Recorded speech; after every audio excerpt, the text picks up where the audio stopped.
আজকের এই ভিডিওটা দেখছেন, এই ভিডিওটা হচ্ছে শনিবার দিন আমরা সবাই দুপুরবেলা একসাথেই লাঞ্চ করি। এই জন্য আজকে ভাবলাম একটু চাইনিজ রান্না করব ঘরোয়া পদ্ধতিতে। আমরা সবাই মিলে দুপুরবেলা একসাথে লাঞ্চ করব। এই জন্য এখানে আমি গরুর মাংস ভিজিয়েছি আর মুরগির মাংস ভিজিয়ে নিলাম। এখানে যে মুরগির মাংসটা দেখতে পাচ্ছেন, এই মুরগির মাংস দিয়ে আমি চিকেন ফ্রাই করব, আর গরুর মাংসটা দেখতে পাচ্ছেন, গরুর মাংস দিয়ে বিফ চিলি রান্না করব ভেজিটেবল দিয়ে। এখানে ওর বাবা বাজার থেকে বাঁধাকপি, ফুলকপি, গাজর আর পেঁপে ঘরেই ছিল, আর বলছিলাম যে রাইস নিয়ে এসো, চিনি গুঁড়া চাল নিয়ে এসেছে। বিফ চিলি রান্না করার জন্য আমি ভেজিটেবলগুলো এখানে ব্যবহার করব, আর চিনি গুঁড়া চালটা আমি ধুয়ে ভাতের জন্য বসিয়ে দিয়েছি। ভাতটা 60% হয়ে গেলে আমি নামিয়ে নিব।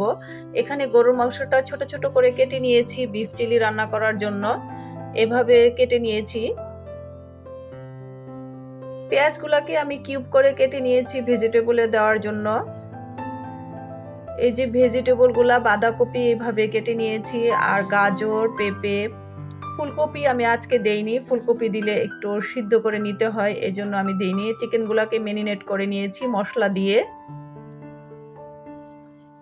রাইসটা যে দেখেছিলেন হাঁড়িতে আমি বসিয়েছিলাম, রাইসটাকে আমি একটা স্ট্রেনারে নামিয়ে নিয়েছি। আর এখানে ছোট ছোট করে চিকন করে গাজর আর সয়া সস, টমেটো সস আর মশলা দিয়ে আমি কষিয়ে নিচ্ছি। এখানে ফ্রাইটা করে নিচ্ছি। রাইসটা নামিয়ে স্ট্রেনারে রেখে দিয়েছিলাম, রাইসটা ঠান্ডা হওয়ার পর রান্না করব, এই জন্য দুইটা স্ট্রেনারে রেখে দিয়েছি। একটু বেশি করেই রান্না করব যাতে করে দুই বেলা খাওয়া যায়। রাইসটা আমি রান্না করে নিচ্ছি। এই মশলাটা কষানোর পর যে 60% ভাতটা রান্না করেছিলাম, এই ভাতটা আমি মশলার মধ্যে দিয়ে দিচ্ছি। গাজর আর মশলা যখন কষিয়েছিলাম, আমি এটা ভিডিও করিনি, এখানে আমি আদা রসুন পেস্ট দিয়েছি আর গাজর, সয়া সস, টমেটো সস দিয়ে মশলাটা কষিয়ে নিয়েছি, আর একটা তেজপাতা দিয়েছি। তারপর রাইসটা যে নামিয়েছিলাম, এই রাইসটাকে ঢেলে দিয়েছি প্যানে। এখন নেড়েচেড়ে এটাকে 100% করে নিব, তারপর সিদ্ধ হয়ে গেলে নামিয়ে দিব। আর এখানে স্ক্রাম্বল করে ডিম দিতে হবে, ডিম দিলে ফ্রাইড রাইসের স্বাদটা অনেক গুণ বেড়ে যাবে। চিকেনগুলোকে আমি উল্টিয়ে পাল্টিয়ে ফ্রাই করে নিচ্ছি। ফ্রাই দিয়ে ফ্রাইড রাইস খাবে, আর গরুর মাংস দিয়ে বিফ চিলি খাবে। এখানে আমি দুইটা ডিম নিয়েছি ফাটিয়ে, ডিমটাকে আমি স্ক্র্যাম্বল করব। একটু লবণ দিয়েছি আর প্যানে তেল দিয়েছি, তারপর ডিমটাকে স্ক্র্যাম্বল করে দিব। স্ক্র্যাম্বল হয়ে গেলে তারপর যে রাইসটা আছে, রাইসের উপর আমি এই ডিমের স্ক্র্যাম্বলগুলোকে দিয়ে দিব।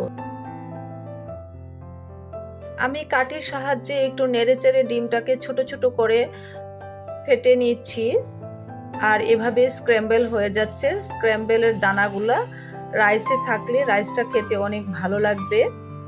ডিমটা ইচ্ছা করলে আপনারা বেশিও দিতে পারেন। আমি রাইসের পরিমাণে আমি দুইটা ডিম দিয়েছি, এখানে 4টা ডিমও দেওয়া যায়, আমি দুইটা দিয়েছি, নিজেরাই তো খাবো ঘরে।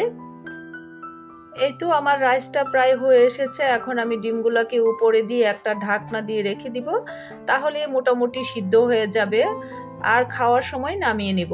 চিকেনগুলো প্রায় হয়ে গেছে, চিকেনগুলোকে নামিয়ে দিব। গরুর মাংসটা যে দেখেছেন, ওগুলো তো আমি ছোট ছোট করে কেটে নিয়েছি বিফ চিলি বানানোর জন্য। বিফ চিলি বানাতে গেলে সবজিগুলো তো আগে সিদ্ধ হয়ে যায়, কিন্তু গরুর মাংস তো সিদ্ধ হতে সময় লাগে। এই জন্য গরুর মাংসগুলোকে আমি আলাদা করে একটা হাঁড়িতে পানি দিয়ে সিদ্ধ করব। কিছুক্ষণ সিদ্ধ হয়ে গেলে তারপর আমি ভেজিটেবলটা রান্না করব মাংসের সাথে দিয়ে। এই জন্য এই হাঁড়িতে আমি সিদ্ধ দিয়ে দিচ্ছি, এদিকে সিদ্ধ হতে থাক। বিফ চিলিটা রান্না করার জন্য এখানে আরেকটা প্যান বসিয়ে দিলাম, প্যানে দিয়ে দিলাম পরিমাণ মতো তেল। তেল গরম হওয়ার যাওয়ার পর দিয়ে দিলাম পেঁয়াজ কুচি। পেঁয়াজগুলো আমি কিউব করে কেটে নিয়েছি।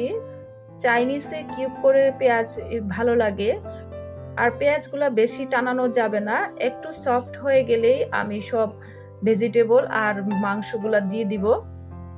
এখানে দিয়ে দিব স্বাদ মতো লবণ। তারপর আপনারা চাইলে আদা কুচি বা রসুন কুচিও দিতে পারেন কুচি করে, বা পেস্টও দিতে পারেন। আমার আদা পেস্ট আর রসুন পেস্ট আছে, আমি দিয়ে দিলাম এখানে।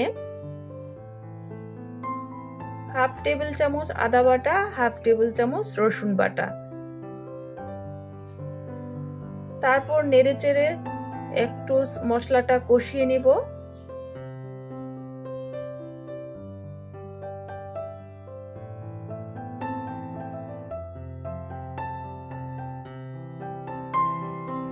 এখানে তো আপনারা মাংসটা সিদ্ধ হতে দেখেছিলেন, এই জন্য মাংস আর গাজর আর পেঁপে একসাথে সিদ্ধ করে দিয়ে দিলাম প্যানে। গাজর আর পেঁপে হালকা একটা ভাপ আসলেই দিয়ে দিতে হবে, বেশি সিদ্ধ করা যাবে না। আর বাঁধাকপিটা তো সিদ্ধ করা লাগে না, এমনি সফট হয়ে যায়, এই জন্য বাঁধাকপিটা উপরে দিয়ে দিলাম। এখানে আমি একটা মশলা বানিয়ে নিচ্ছি। সয়া সস 2 টেবিল চামচ আর টমেটো সস 2 টেবিল চামচ। চাইনিজ মানে সয়া সস দিলে টেস্টটা অনেক গুণ বেড়ে যায়। এখানে আমি 2 টেবিল চামচ সয়া সস, 2 টেবিল চামচ টমেটো সস আর 2 টেবিল চামচ কর্নফ্লাওয়ার দিয়েছি। আপনারা চাইলে কর্নফ্লাওয়ার যদি না থাকে এর পরবর্তীতে ময়দাও দেওয়া যাবে, ঘরে যদি ময়দা থাকে, কর্নফ্লাওয়ার না থাকে। কিন্তু সয়া সসটা অবশ্যই ব্যবহার করবেন, তাহলে টেস্টটা অনেক গুণ বেড়ে যাবে। এই যে আমি একটা পেস্ট বানিয়েছি, এই পেস্টটা এখন ভেজিটেবলের মধ্যে দিয়ে দিব। এখানে আমি গুঁড়া দুধও দিয়েছি 1 টেবিল চামচ। এখন সবজিগুলা হতে থাক, ঢাকনা দিয়ে ঢেকে দিব। সিদ্ধ হওয়া পর্যন্ত আমি অপেক্ষা করব, তারপর নামিয়ে নিব। আমার সব রান্নাবান্না ডান। আমি এখন টেবিলটাকেও সাজিয়ে নিলাম। এখানে চিকেন ফ্রাই করেছি ভেজিটেবল, গরুর মাংস দিয়ে, তারপর ফ্রাইড রাইস। এই যে চিকেনটা এই অবস্থা হয়েছে। আপনাদের কাছে আমার ছোট্ট একটা রিকোয়েস্ট, আমার ভিডিওটি যদি আপনাদের ভালো লেগে থাকে তাহলে চ্যানেলটিকে সাবস্ক্রাইব করে আমার পাশে থাকবেন আর একটা লাইক দিয়ে আমার ভিডিওটা দেখা শুরু করবেন। এই যে আমার ভেজিটেবলটা কাদের পছন্দ কমেন্টের মাধ্যমে অবশ্যই জানাবেন। আমার ভেজিটেবলটা আজকে কেমন হয়েছে বানানো। এই যে আমার ফ্রাইড রাইস, আমি ফ্রাইড রাইসের উপরে ডিম দিয়েছি, এই জন্য দেখতে লোভনীয় লাগছে। এই যে এই অবস্থা। আজকে আমাদের সিম্পল খাবার দাবার fried rice, beef chilli, chicken fry, আর আমি একটু বেগুন ভাজিও করেছি, এটা অফ ক্যামেরায়। আমি বেগুন ভাজিও করে নিয়েছি সবার জন্য, আমাদের সবারই বেগুন ভাজি পছন্দ, এই জন্য। আজকের ভিডিওটি এ পর্যন্তই। ভিডিওটি ভালো লাগলে চ্যানেলটিকে সাবস্ক্রাইব করবেন, লাইক কমেন্ট শেয়ার দিয়ে পাশে থাকবেন। আজকের মতো আল্লাহ হাফেজ।